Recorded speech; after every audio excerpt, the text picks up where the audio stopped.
Hello friends, welcome to my channel practical me, जिसके ऊपर हम लोग करते हैं प्रैक्टिकल बात, बाकी नो बकवास। दोस्तों सीधा मुद्दे पे आते हैं। जैसे मैंने पहला वीडियो बनाया उसके बाद तुरंत मैंने एक न्यूज़ देखी कि हमारे देश की कुछ यूट्यूबर्स हैं, उनको हमारे देश की जो सिक्योरिटी सर्विसेज है उन्होंने अरेस्ट किया है।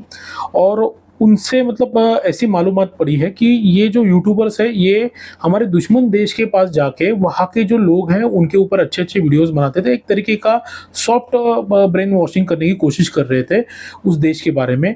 और ये सब करके वो लोग उनको बहुत सारे लोगों को इन्फ्लुएंस कर रहे थे। और उनके ऊपर और एक आरोप भी है कि उन्होंने हमारे देश की कुछ सिक्योरिटी जो डिटेल्स है उनको भी लीकेज किया है। तो मतलब सबसे पहली बात तो है ना, ये बहुत मतलब दुःख की बात है। इससे पहले भी मैंने पुराने चैनल के ऊपर एक वीडियो बनाया था कि लोग फालतू की चीज़ों में पड़े हैं। एक बहुत बड़ा साइंटिस्ट हमारे देश का हनी ट्रैप में अटका था, जो डीआरडीओ के लिए काम करता था मिसाइल टेक्नोलॉजी के ऊपर। और उस साइंटिस्ट ने भी ऐसे ही किया था, पागल लड़का था। मतलब बहुत सारी जानकारी उसने लीक कर दी थी उस लेडी के पास। और बाद में हमारे जो इन्वेस्टिगेशन एजेंसीज है उन्होंने उसको पकड़ लिया। अब पकड़ने के बाद पूरी ज़िंदगी ख़त्म हो गई। कुछ मतलब नहीं, देश में कुछ भी कर नहीं सकता। इतना सबसे बड़ा, ये सबसे बड़ा मतलब गुनाह है। अगर कोई बंदा कोई बड़ा गुनाह भी कर ले ना तो उसको माफ़ किया जा सकता है, बट देश के साथ गद्दारी है ना, इसको कभी माफ़ किया नहीं जा सकता और करना भी नहीं चाहिए। दोस्तों हमारे देश में बहुत सारे प्रॉब्लम्स हैं। मैं एक इंस्टॉलेशन इंजीनियर था, तो मुझे पता है कि मैंने बहुत सारे मतलब स्टेट्स में मैं जा चुका हूँ और हर स्टेट के अपने अपने बहुत ज़्यादा प्रॉब्लम्स हैं। दोस्तों हमारे देश में जितने सारे प्रॉब्लम्स है उसका ज़िम्मेदार हमारा देश नहीं है, बल्कि हमारे देश का जो पॉलिटिकल सिस्टम है और जो रीजनल पॉलिटिक्स है, ये लोग इसके ज़िम्मेदार है। हमारा देश बहुत बढ़िया देश है। आप अगर बाकी के देशों में अगर देखोगे ना, उससे तो हमारे देश में हर प्रकार के क्लाइमेट ज़ोन्स हैं। जैसे कि हमारे पास बहुत बड़े-बड़े पहाड़ हैं, उनके ऊपर स्नो फॉलिंग होता है। उसके बाद हमारे पास घाटियाँ भी है, हमारे पास पूरा फॉरेस्ट सिस्टम है, रेन फॉरेस्ट है, हमारे पास इतनी बड़ी कोस्टल लाइन है। मतलब ये कौन-सा ऐसा देश है कि जिसके पास इतने सारे प्रकार के क्लाइमेट ज़ोन्स मिल जाते हैं, बट हम लोग उसको यूटिलाइज़ नहीं कर पा रहे। उसको ना टूरिज़्म के लिए यूज़ कर पा रहे, उसको ना एनर्जी के लिए यूज़ कर पा रहे, उसको ना हम लोग प्रॉपर्ली उस रिसोर्सेज़ से लोगों को पुअरिटी से बाहर नहीं निकाल पा रहे। और उसका सिर्फ़ और सिर्फ़ ज़िम्मेदार हमारा पॉलिटिकल सिस्टम है। तो अगर आपको अगर देश से या किसी भी चीज़ से अगर प्रॉब्लम है तो आप देश से गद्दारी मत करो। वो पॉलिटिकल सिस्टम है, उससे आपको जो करना है करो, उनको गाली दो, कुछ भी करो। देश से गद्दारी करना ये सबसे लोएस्ट चीज़ है। ये सबसे आखिर की चीज़ है कि कोई एक बंदा जो अगर मेंटली डिस्टर्ब है वो कर सकता है। प्रैक्टिकली भी ये बहुत मतलब गलत चीज़ है। आप देश से गद्दारी करके मतलब सुकून से रह नहीं सकते। आपको रात को नींद कैसे आती है? मैं अगर कोई मुझे अगर कोई पैसा भी अगर ऑफ़र करे ना, तो भी मैं इस तरीके का काम नहीं करूँगा, क्योंकि देश से गद्दारी मतलब अपनी माँ से गद्दारी है, अपने खून से गद्दारी है, अपनी माटी से गद्दारी है। अगर आपको प्रॉब्लम है तो आप देश से निकल जाओ, देश की नागरिकता छोड़ दो। जिस देश में जाओगे उसकी नागरिकता लो, बाद में आपको जो करना है करो। ऐसे कुछ लोग हैं यूट्यूबर्स कि जो दूसरे देश में बैठे हैं और वो हमारे देश को गाली देते रहते हैं। उनके जो एंसेस्टर्स हैं वो यहाँ से ही हैं, उनके दादा परदादा या फिर उनके मम्मी डैडी वो लोग सब यहाँ से है, या तो कुछ लोग तो यहाँ से ही माइग्रेट होके गए हैं। पैदा यहाँ पर हुए इंडिया में और यहाँ से माइग्रेट होके दूसरे देशों में गए, वहाँ से हम अपने देश के बारे में गलत वीडियोस बनाते हैं। ठीक है ना, अगर आप बाहर चले गए तो आपके ऊपर हमारा कोई भी राइट नहीं बनता। मगर आप अगर देश में पैदा हुए हो और देश में ही रह के देश के बारे में अगर गलत बोल रहे हो, अगर देश के साथ गद्दारी कर रहे हो, तो ये सबसे बड़ा क्राइम है दोस्तों। और जितने भी अलग यूट्यूबर्स हैं, कुछ यूट्यूबर्स का इसके ऊपर नाम आ रहा है, मैं नाम नहीं लेना चाहता अनवांटेडली, क्योंकि अभी तक इसके ऊपर कोई मतलब इन्वेस्टिगेशन नहीं हो रहा है कि हुआ है। तो कोई भी चीज़ अगर जब तक साबित नहीं होती तब तक हमें उसके ऊपर कमेंट नहीं करना चाहिए। बट उसके फेवर में कुछ यूट्यूबर्स आना चालू कर दिया।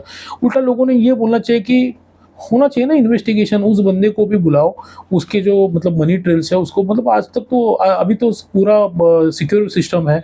कहीं से भी अगर उसने पैसा लिया है बाहर के देशों से और अगर अपने देश के पूरा बारे में अगर गलत वीडियो बनाया है, यहाँ की जानकारी अगर बाहर दी है, तो वो पकड़ा जाएगा। तो उसको इन्वेस्टिगेट करने दो और उसके बाद हम लोग बात करेंगे। किसी के ऊपर अनवांटेडली मतलब इल्ज़ाम लगाना गलत है।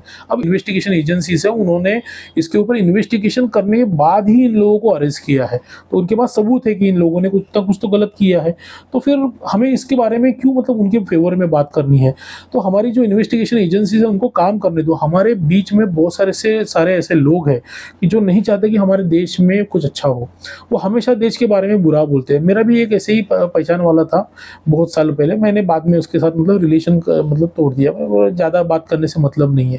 क्योंकि ऐसे लोग क्या करते हैं मालूम है कि दूसरों को भी निगेटिव करते हैं। मतलब अपने देश के बारे में क्यों निगेटिव बोलने का, देश में तो सब अच्छा है, पॉलिटिकल सिस्टम बराबर नहीं है, तो फिर देश के लिए गाली देना, देश को गाली देना, देश को गलत बोलना, ये कोई प्रैक्टिकल चीज़ नहीं है ना दोस्तों। और देश के साथ गद्दारी करना तो सबसे बड़ा क्राइम है। मैं तो चाहता हूं कि अगर इन लोगों के ऊपर पूरा सबूत मिले और इनके ऊपर अगर गुनाह अगर सिद्ध हो जाए तो इनको बहुत बड़ी पनिशमेंट मिलनी चाहिए। ऐसी पनिशमेंट मिलनी चाहिए कि कोई भी बंदा वापस हमारे देश के साथ गद्दारी के बारे में सोचे भी नहीं। इसके लिए जो भी मतलब गवर्नमेंट जो भी मतलब स्टेप ले सकती है करे, हम लोग सपोर्ट में है।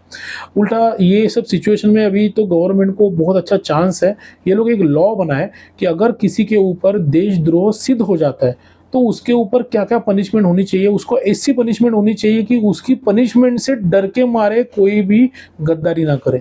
बस देश में हमें इसी लॉज की ज़रूरत है। आप एक लॉ बनाओ और बाद में पूरा देश में जितने भी लोगों ने गलत गलत काम किए उनके ऊपर इन्वेस्टिगेशन चालू करो। समझने दो ना लोगों को भी कि कौन कितना अच्छा है कौन बुरा है। अगर सबूत मिलता है तो फिर जेल जाना ही पड़ेगा और कार्रवाई तो होगी। तो जो भी है देश के साथ दोस्तों गद्दारी नहीं करनी है, कभी भी नहीं करनी है। देश बहुत अच्छा है, मैंने हर स्टेट में जाके देखा है, हर स्टेट में अपनी अपनी विविधता है, हर स्टेट में अपना अपना कल्चर है। अगर हम लोग उसको अच्छे से यूटिलाइज करेंगे ना तो हमारे देश में बहुत सारा हम लोग प्रॉस्पेरिटी ला सकते हैं, जो कि नहीं कर पा रहे। रीजनल जो हमारा जो पॉलिटिक्स है या फिर हमारा नेशनल पॉलिटिक्स है, ये हमें वो करने नहीं देता। हम लोग इंटरनली इतने डिवाइडेड है कि हम लोग उसको यूटिलाइज ही नहीं कर पा रहे दोस्तों, यही प्रॉब्लम है। इसीलिए देश में इतनी सारी समस्याएं, लोगों में गरीबी है, प्रॉब्लम्स है, लोगों को ठीक से सेवाएं नहीं मिल रही है, जो टैक्स भर रहा है उसको कोई उसका आउटपुट नहीं मिल रहा है, लोगों के रिलेशंस खराब हो रहे हैं, वो सारी चीज़ें हो रहा है। उसके लिए जिम्मेदार सिर्फ पॉलिटिक्स है, देश नहीं है दोस्तों। इसीलिए प्रैक्टिकली मैं आपको समझाता हूँ, अपने देश के साथ गद्दारी मत करो। कोई भी अगर ऐसी चीज़ अगर आपको लगे कि अगर इसकी वजह से सामने वाला हमारे देश के खिलाफ कुछ कर सकता है तो उसको चांस मत दो दोस्तों। कम से कम आप उससे दूरी रखो। अगर आपको उसके ऊपर अगर कंप्लेंट नहीं करनी है, ठीक है, आपको अगर किसी झमेले में नहीं फंसना है, कम से कम आप कोशिश तो करो कि आपका फ़ायदा लेके कोई हमारे देश का नुकसान ना करे। सो दोस्तों, इसी के साथ ये वीडियो को मैं एंड करता हूँ। आगे भी ऐसी ही टॉपिक्स के ऊपर वीडियो बनाते रहेंगे। जल्दी ही मिलते हैं नए वीडियोज़ के साथ। Best of luck.